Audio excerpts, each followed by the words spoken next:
All right, hi everyone, I'm Joy McCulloch. I'm here with Pure Gravel at the pre-ride show at Unbound, and we're in Emporia, Kansas. I'm joined with Rose Grant. She is from Columbia Falls, Montana, and she's riding for the Juliana mountain bike team. Or gravel too. Yeah, it's both. It's both at this point. I know, I always obviously associate you with mountain biking because you have quite the Palmares. Thank you. That's definitely my primary background. Okay. That's good. And so last year, what was like your big results last year where you had a really good Leadville? Obviously you won that race for the second time. Yes, last year, after I won Leadville, I went on to win Rebecca's Private Idaho. I won the Oz Trails Off-Road in Arkansas. Okay. And then I won Iceman. And I was second at Marathon Nationals, so Alexis Scarda has the title currently. Well, first time that I didn't reclaim it. Oh. So how many years did you have the marathon? I have 5. Okay, so we always saw in that Stars and Stripes jersey, super exciting. And that was a really technical course in Maryland. Yes. That was like a 36-mile rock garden. It was. Yeah, very 3 hard. hours was all I needed. Right, yeah. Mm-hmm. But so now you're coming kind of uncharted territory. It is. Yeah, there's a lot of unknowns in the distance and also just the dynamic of gravel racing where you're riding so much closer to other people at such a faster rate of speed. Like 2 things that I think I don't like riding so fast, so close to groups of people, which is like, this is why I like mountain bike racing. Yeah.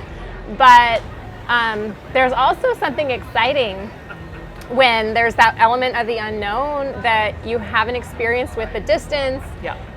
Or I really didn't pre-ride a lot of things either. Yeah. And so, it's kind of like, just let the race come to you. You can't force anything at this point. It's true. And just let it unfold, That's awesome. And it's like you said, it's much longer. It's 200 miles. And so duration time is going to obviously be quite extended and just being in this tight pack. Now we've come through like number 1 stop of lifetime, okay, was at Sea Otter. How did Sea Otter go for you? It went okay. I knew I wasn't probably going to be at my best. I was 8th, so okay. A little further back than I honestly hoped for the series, as a finish place.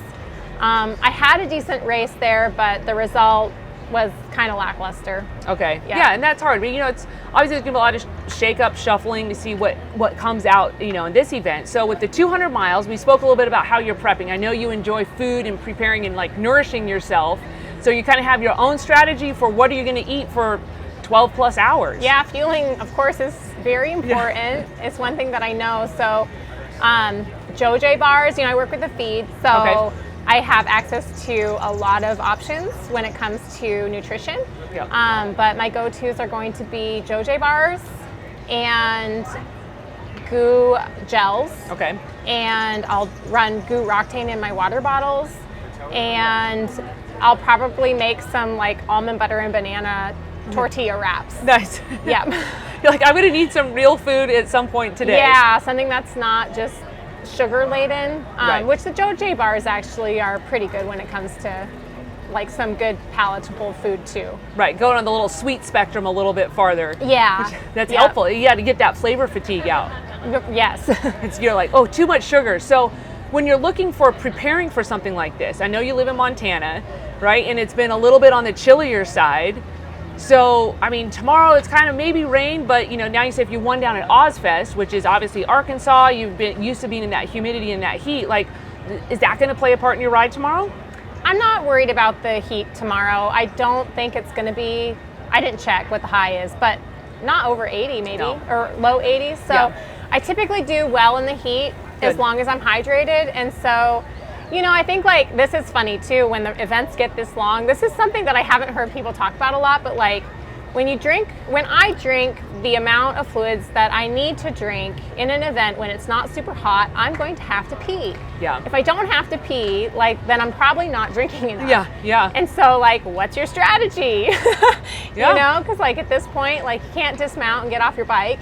But so anyway, so I'm prepared to just let it go when I can. That's awesome. But I think just making sure I'm drinking enough. If I stay hydrated, which is incredibly important anyways. It is. Then The heat won't be an issue.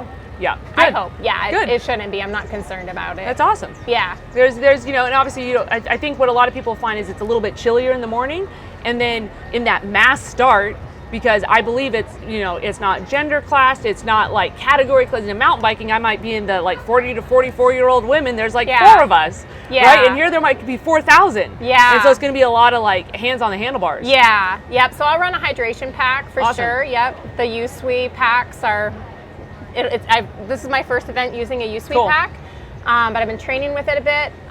It's a 70-ounce bladder too, Nice. which will be good. And then I've got my 26-ounce water bottles. So. Got it. Yeah, and those packs are great with their little harnesses. They look awesome. Yeah, they're secure. They don't bounce around. Good. So. All about the comfort. Well, we're going to take a look at your bicycle. Yeah. Do you want to see how you got it all tricked out? And it's going to be cool to see kind of what the mountain biker vibe is from what your comfort zone is. So we're going to set your bike up and check it out. Okay, so we have your race rig, Rose. Walk us through it. Okay, well, obviously it's the Juliana Quincy for my frame. And then SRAM, I have SRAM Red, and it's a 1x. So in the back, I'm running a 1044 cassette.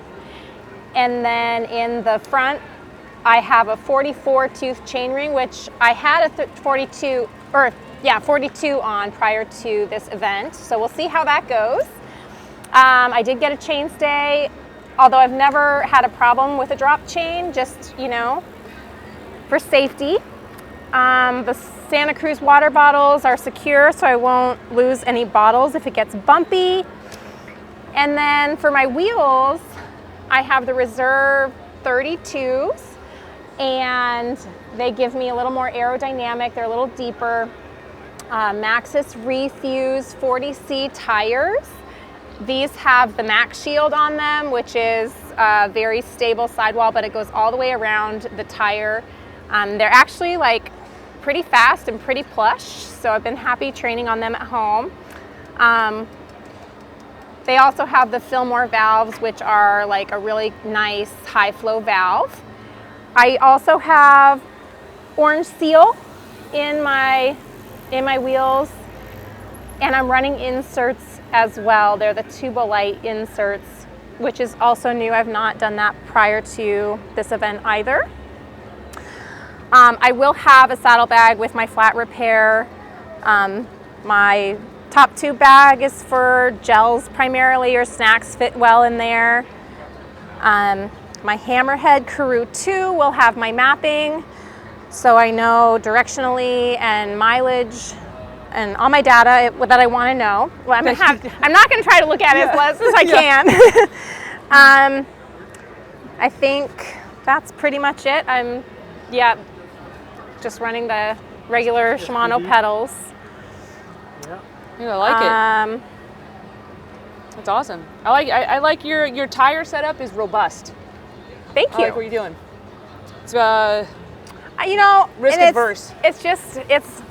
I think the tires have been the hardest thing to try to decide what to do based on the conditions, and having there be a lot of choices, and I don't know, just feeling like not really knowing. And there comes a point too where it's like, you know, I'm just going to decide and I'm going to run it, and we're going to see what happens. I will have a spare wheel set in the pits, you know, with some more mud specific tires. So they're the Speed Trains. They're like a 33C Maxxis tire. But we'll see. Maybe I'm hoping I don't need them. Yeah, you're like, please. Well, thank you so much, Rose. This is a beautiful bike. Thank you. Okay? And we're so excited for you to get out to race tomorrow and to do, you know, kind of the first gravel stop on the Lifetime circuit. Yeah. Okay, which I think is going to suit you well. Thank you. I'm excited.